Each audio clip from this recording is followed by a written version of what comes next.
DanDaDann Chapter 171, titled Corner the Perp. So we finally get to see the weird small thingies in action and see how they work, what they do, and see how that affects Yuri's powers. We have Okarun and Ira over here in this room. I finally remembered her name. So let's get into chapter. So we start, and it's immediately evident that the room has become another pocket dimension, like all the other scenarios when aliens were involved, and it was brought up later on, like Okarun on said, because Glass is the new fat guy in the group, opens the door and he's at the cooking class with Gigi and I forgot her name, the alien shorty.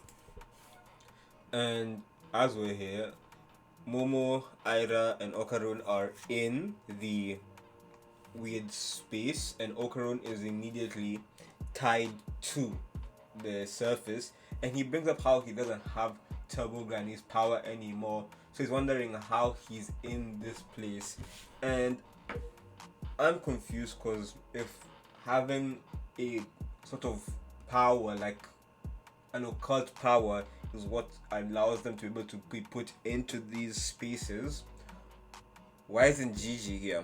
You know, at least Glasses guy and the alien girl, they have alien powers. It's not really like occult, like ghost type powers, but Gigi has the evil eye, so I would think he would also be here.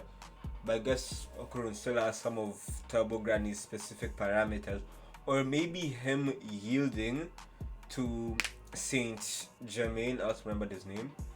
Or if that's how you say his name, I'll put it up on screen again.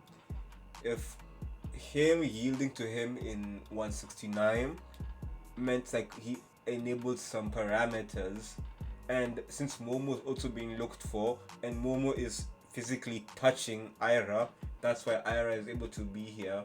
Because if Momo was in regular size, only her and Okarun would be here. So Okarun and Ira's clothes are merged together, and then knives are sent flying, and Momo and Ira defend Okarun. Ira ends up on Okarun. We continue this bit where I'm not going to call it a bit because Ira has shown consistently since her introduction arc she really likes Okarun, so I can't really call it a bit. But we keep going with Momo there, but Momo's really doing, she's not really doing the full jealous face, she's like just punching Okarun. We then see the small pygmies. They're called pygmies. They are over here. They're stitching up the this clothing. It looks like they're stitching the clothing to a surface, and Momo immediately goes and handles them.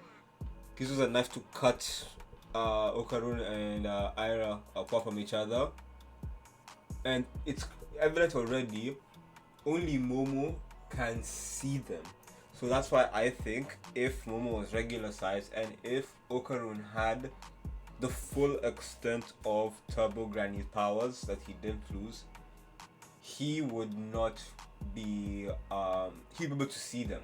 But since he only had like a small degree of Turbo Granny's power, or since he just yielded, if he didn't yield and he still had Turbo Granny's powers, maybe he'd be able to see the pygmies like Momo.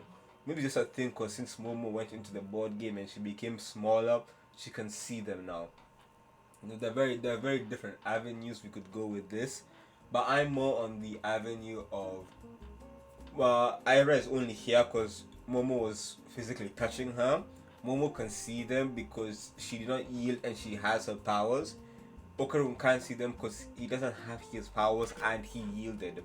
That's how I see it. So we keep going and we just see a full double page spread of them taking over the whole room. You know, it's crazy. They're swarming around, they're getting knives, different contraptions ready to send flying at them. And Momo's trying to tell them, okay, they're everywhere. I don't know why you guys can see them. And then Ira's deduction is basically, we'll just destroy the whole room and that'll be fine. But she can't move the fridges with her hair. as the pygmies have stitched them to the ceiling, the walls, and then they set this one of the stoves, not really fridges, they're not fridges, they're them countertop with sinks and stoves on each end, and they turn on the stove and Ira's hair is caught on fire. Now, will we cut Ira's hair? I don't know, but that's chapter over. Like I said last week, I can get through these chapters very quickly. You just have to read them, and that's it. But I'm still looking at like I mentioned last chapter, I'm still looking at the weird closet thing, because we saw last chapter the man who gave Yuri. I remember Yuri or Yuki. I remember I shortened the name for it to be easy to remember. Maybe he's able to like bring her into this pocket dimension. Maybe this is his pocket dimension, and he pulled her out through the locker and let her get out at another locker. Like, let's say the locker at the main entrance to the school or the locker outside. She went through this, and then he just made a space inside this room and caught. Seemingly, he seems to know something about the knives and like making Momo and Okarun yield. So maybe he just was like, alright, these two, I can sense their spiritual energy. Okarun has already yielded, but we'll bring him here. Momo hasn't, so we'll bring her here. And Ira was just in contact with Momo, so she was brought here. But overall, I'm liking how this arc is developing.